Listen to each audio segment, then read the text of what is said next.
Hey everybody, what's up? OCD Mikey back in the ATL, and so it's good to see you guys. I'm going to take these off in case I'm getting any sort of weird reflections. Back in the Atlanta, and was gone for 10 days on a trip, went by 3 different clients' house, did some tuning, did some great stuff. As you see, I did some videos while I was at Greg's in Jacksonville. Went by and saw the dealer, House of Stereo in Jacksonville, listened to the giant Focals with name, $750,000 rig, I guess.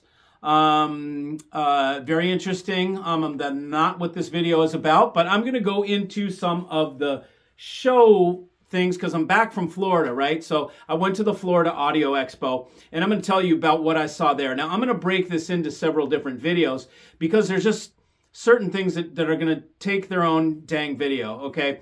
First of all, I'm just going to go with what the most amazing rooms, the most cost no object, the rooms that sounded the best. There were 2 that I would say were tied at the top, and they were clearly the best 2 rooms, with no question. That was the TAD room and the Borresen room, okay?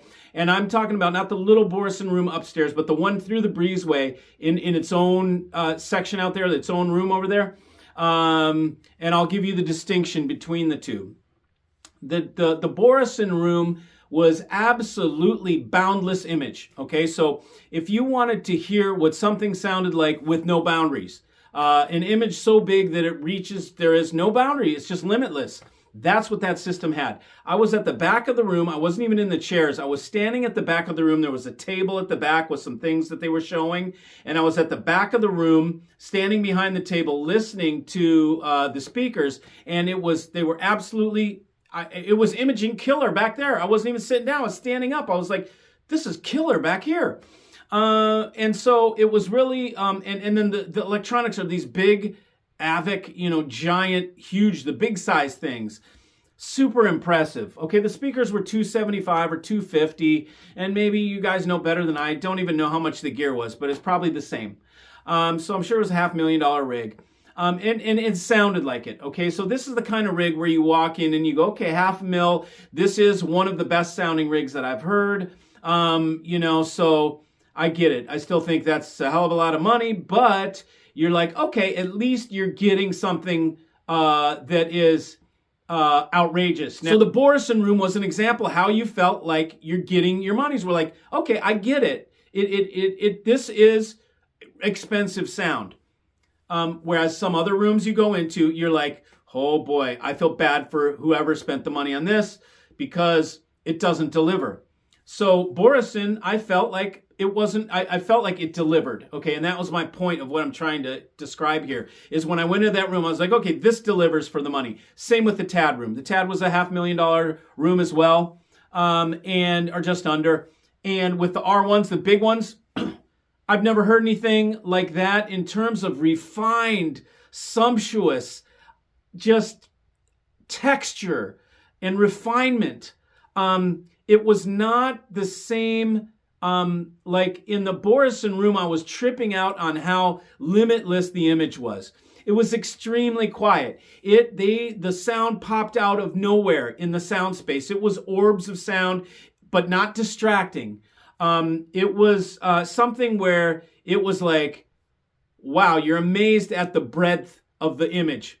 The TAD room was, you're amazed at the fineness of it, the refined, I don't know how to really put it into words other than to say, you're just like, and I've heard something that sounds like the Borresen room because my system in here is very similar to that. Things coming from everywhere, wall of sound, big giants.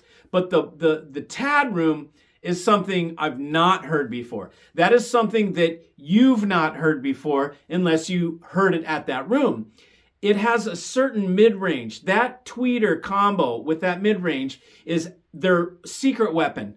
That does something that no other speaker in existence does. I don't care which speaker you say. They have a magic mid-range and tweeter combination that does something that, that sonic was like tasting the finest chocolate you've ever, with the best wine. It is like high-end level refinement. It is so clear that you have a world-class system when you listen to that TAD system. I would absolutely, if there's something that could take out what I have here, I would say very possibly the TAD R1s. Very possibly. So those two were the best rooms, clearly, without a doubt. There were some second tier. Now I'll go to second tier rooms. I went into the MBL. MBL sounded great this time, okay? As you know, sometimes MBL can sound great. Sometimes it can sound a little diffuse and really not with an image, and it can be a little weird. This time, Jeremy, again, did a great job. It sounded terrific, and it was fun, you know? Again, MBL is very unique, it's very different, and it is for a certain type of listening because it is unidirectional, it is omnidirectional, my bad. And so it has a let there be sound type feeling where you don't necessarily pinpoint things, although they can in certain occasions where it images, if they do it right, which is unique because it's an omnidirectional thing. So that sounded good. That was a second tier room that I would say was really good. Avantgarde, okay? Angie had Avantgarde. She did a great job, as usual. I mean, every time I see Avantgarde, it never disappoints me. Avantgarde, a little on the contrary to MBL, which is hit or miss, Avantgarde is always hit for me. It's always on point. It always sounds killer. Now, we went in and Angie was playing jazz, which she loves, and vocals. To me, that's easy shit to play, right? Jazz, vocals, any system can do that and sound pretty good because it's not hard to play, okay? The hard stuff is orchestral, busy stuff, or rock and roll, okay? A lot of people may not like rock and roll, but I use it to test audio rigs because it's hard to do and sound good. And I asked her to play rock and roll. She said, "What do you want to hear rock and roll?" I went a little easy and I said, Beatles. Let's listen to Abbey Road. Let's listen to, she came in through the bathroom window. And I listened to that tune and it was remastered. We were streaming. She didn't have the vinyl, which is great because we had to stream off a laptop. And it was absolutely incredible. The way it delineated the sonic attributes of the song, the way it pulled apart the instruments and put them in their slot of their space. It was very, just so properly organized. You heard the mix exactly like, oh, I know exactly. It's like you can completely hear the mix. It's like, oh, the drums are there. The Beatles, you know, the mix in the Beatles is very particular. Everything's in a very particular spot. And that's what was clearly evident in the Avantgarde room, was how it pulled apart the constituent pieces of that mix and parlayed them into the room in a completely engaging way. In fact, it was so engaging that I forgot to take video. I just, you know, I didn't take any video because I was overcome with the music. I was so into the music, I just sat there like with drool coming out of my mouth, you know? Just like, oh, dude, I could do this all day. Like, this is, like, musical volume. It's like I'm high in there. Like, I'm just like, I don't want to move. I'm jelly. I'm just like sitting there like, dude, I want these things. Like, that room was amazing. Angie, hats off to Angie. She did a great job. And I love to see Angie. If you guys don't know Angie, you should meet Angie. She is the grande dame of hi-fi, okay? I love to see Angie. I give her a hug all the time. Look, I'm a mama's boy, so I miss my mom. She's no longer with me. And so I have a soft spot in my heart for the matriarchal position. I respect it greatly. And Angie is the grand matriarch of the audio industry, in my opinion. And so I love to see her, and she purveys excellent hi-fi stuff. And so anyways, go meet Angie sometime. She's a no-nonsense. What I love about Angie, no nonsense. She is going to tell you how she feels. She is no bullshit. And as you know, that's my style. No BS, no fluff, man. Straight and to the point. So Angie's one of my peeps. Okay, I went to, and this is going to be a whole video, man. I got to make a whole video on the Audio Note room. I have a whole new respect for Audio Note. I met Peter Q, the founder of Audio Note. Not, you know, and I got the whole story. I said, what's Kondo? And what the hell is this? What is this? It's so confusing, your damn brand with AudioNote UK and AudioNote Japan, you know, and he gave me, and this is another black sheep. And that's why I love this guy, man. He said to me, you know what, people don't like me, but you know what? They can screw off. I don't give a shit. I'm doing my own thing. And he proceeded to tell me about the brand and how I'll do another video, okay? I got to tell you, all new respect for AudioNote after meeting Peter. I like that guy. I like what he does. Therefore, I like his brand and I listen to it. And that's what makes the brand stand out, is the man behind it, okay? A lot of these brands, they're no name. It's like, you know, what man is behind Macintosh right now? You know, nobody that I know of. You know, what man is behind a lot of these brands? There's got to be a spirit, a soul, a person behind these brands for me to really connect with them. That's why Jeff Rowland is a brand. Dejan from Nat Audio. Andreas from Playback Designs. These are people, real people that I love to interface with. They're smart. I love the conversations. Another story altogether. So I did see Diptyque, okay, for one of the distributor brands, and I have a sort of a weird feeling about the distributors that get 10 rooms, and then they have all sorts of their products, because it's like cannon fodder.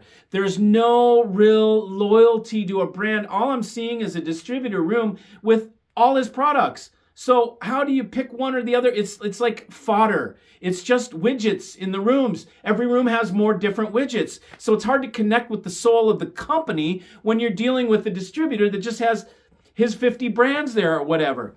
So I typically almost avoid those rooms. Okay, so any of the brands that I don't mention are probably because I didn't like them. So I'm not going to go into which ones sounded. There were some rooms that I feel sorry for these people, man. You go in and you're like, oh my God, they're sitting there like zombies because you know they're fatigued because their system sounds so horrible. They either don't know it or they do know it and they're hating it, but they're there as a job. You can tell this person is here because it's their damn job. Someone's got them on a paycheck to be in here because they can't stand. They couldn't be more bored. They could not be more devoid of spirit. And the system is devoid of spirit. You walk in and it's like, all you hear is sip, sip, sip, sip, sip, sip, sip, sip, sip, sip. You just hear the tweeters, tweety, spitting, you know? And it's just like, and it's just like, oh, Jesus, you know, wow. And they have to sit there and listen to the same songs over and over. I feel sorry for them. My heart goes out to them like, man, I know what this is like being in these rooms. I was always in rooms that were good sounding, but I still know what it's like after 3 days at CS, man, when you've been up too late and stuff. Some of these guys are coming from other countries. So nonetheless, what else did I like? Diptyque, I was about to say, from the distributor. That was cool, man. Diptyque did some cool shit. They made their brand look less DIY as it was before. It's better fit and finish. It's got leather in the middle, a nice plate on front and back. And this is something for 17 grand that is an alternative to something like a Magnapan Grandinote, okay? Otherwise, in Italian said Grandinote, okay? Which is an amazing brand. I've always loved it. I love Massimiliano. Here's a good guy with great spirit, man. He's got long hair and a beard, man. You know, he put on my black sheep shirt and came out. You'll see it. I'm going to put it in right now. Man, this guy makes great sounding stuff. He's got passion. Of course he does. He's Italian. He has passion and it's imbued into his product. The guy who designs it, the owner, is right there. You can meet him. You listen to his product, it's like, wow, okay, they did a great job. They had tall line array with no crossover, just a single cap on the tweeter, and they were powering it with this super cool integrated amp that has a touchscreen display. You can change like 8 different colors if you want green or yellow or red or blue or whatever. And then you can change the display. It's either double meters or it's just a big number that has the volume. There's different displays that you can choose from, so you can tune it to your likes. And it's Class A, direct coupled, zero negative feedback, bipolar outputs, with a DAC on board and a volume control. And I believe it has analog inputs as well. It does have analog inputs. So it's an all-in-one. It has a streamer. It's an all-in-one piece. All you do is freaking plug it in and put speaker cables in your speakers. That's all you need to do with it, and it's 23 grand. I'm going to be selling it. Okay, my order is in for one. That is another brand that I'm taking in under my wing. As you guys know, I hand pick my pieces. That is the best the best integrated, all-in-one integrated that I know of at that price. I just don't think you can beat that. So Grandinote was amazing. If I'm not mentioning them, it's because they were unmemorable to me, okay? I won't go into other things that I go.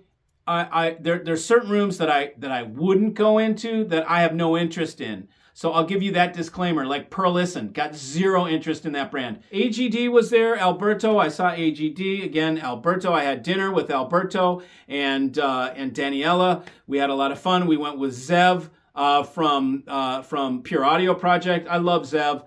His speakers are great. He's gonna be in Texas. I encourage you guys to go and see the room. I really like what he's done with his speaker brand. They're my favorite open baffle. If I'm going to choose an open baffle, it's going to be a Pure Audio project. We've got Bedrock Audio coming up soon, so keep your eyes out for that. But anyways, yeah, I'm rambling, but I wanted to go over kind of my general show report. I'm going to get back at you with some in-depth report about what I saw on the show. So thanks for joining. See you.